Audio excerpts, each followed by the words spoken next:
Today I am celebrating the life of Viktor Frankl, a man who lived an incredible life and made amazing contributions to the world of psychology. And his book, The Will to Meaning, had a really significant role to play in my life. His story is absolutely amazing. He was an Austrian psychologist who, at the start of the war, the Second World War, he was Jewish. He had just completed his manuscript for the book The Will to Meaning, filled with his theories of the mind and how it is that human beings are. This was around the time that people were forwarding the theory of a will to power, a very cynical idea that human beings are motivated purely for power. That's what they're trying to achieve, what they're trying to accumulate or to attain.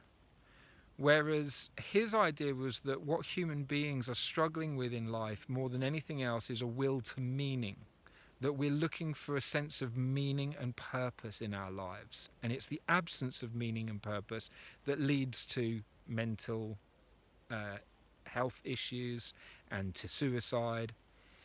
And his book of theories, well, I'm sure they weren't just theories. I'm sure he was basing his work on what he had already managed to observe through his clinical practice.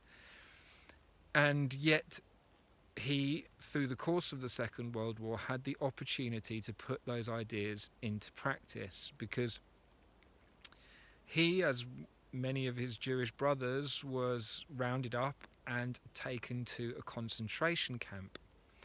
And upon arrival at the concentration camp, I believe it was Auschwitz, but I'm not sure, he managed to hold on to his manuscript for some time until eventually he was deprived of it. And that must have been a heartbreaking moment, having handwritten and curated this piece of work that you're just on the point of publishing and it's taken from you. I mean, I'm sure there were many other things that he was horrified to have lost at that moment, but maybe your life, your dignity, the lives of the people around you count for a lot more in moments like that.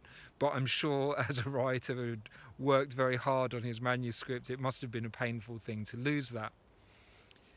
Now, during his time in the concentration camps, he was able to observe how that experience affected the psychology of the people around him. And one of the things that he noticed was that there were people who could tolerate incredible suffering for just enduring the worst horrors for inordinate amounts of time, and then might find that a piece of news that the person that they had been surviving for, like maybe you've got a mother who was like, I'm going to survive this camp so that I can get out and be reunited with my children or with my husband or back to my mother, or there's like there was a purpose to their suffering. There was a reason to carry on. News could arrive: your father's died, your children have died, your family have all been killed. In moments like that, he saw the spirit of people's lives be extinguished, and they would very often be dead by the following day. And through this, he deepened his understanding of this theory of a will to meaning, and I think collected a substantial amount of evidence to suggest that that is actually one of the primary mechanisms that affects us as human beings. His book is deeply moving. It's a tragedy. It's set in the concentration, or much of the book traverses his experiences of the concentration camps, and at times it's pretty hard reading, but the value that comes from it, the value that comes from this person's ability to see how humans operate when pushed to their absolute extremes, it makes this work unique. And God forbid that there's ever anything that's tragic enough that someone should write a similar piece and get their theories tested in the way that he did. So I would like to take a moment to think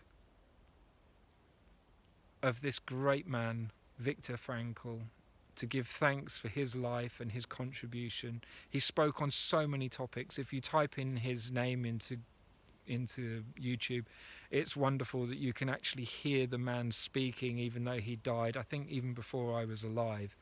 And he has so many wonderful things to say. He talks about collective guilt, which at this time, when people are trying to be shamed for the acts of their ancestors, he has a lot to say on the idea of collective guilt.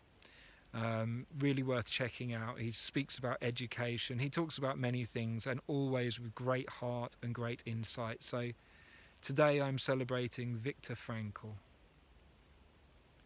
Brief moment of silence for his suffering, for his labours, and for his eventual success and his ability to release to the world, having survived the concentration camps, this work that he cherished for all that time. So here's a final thought for Viktor Frankl.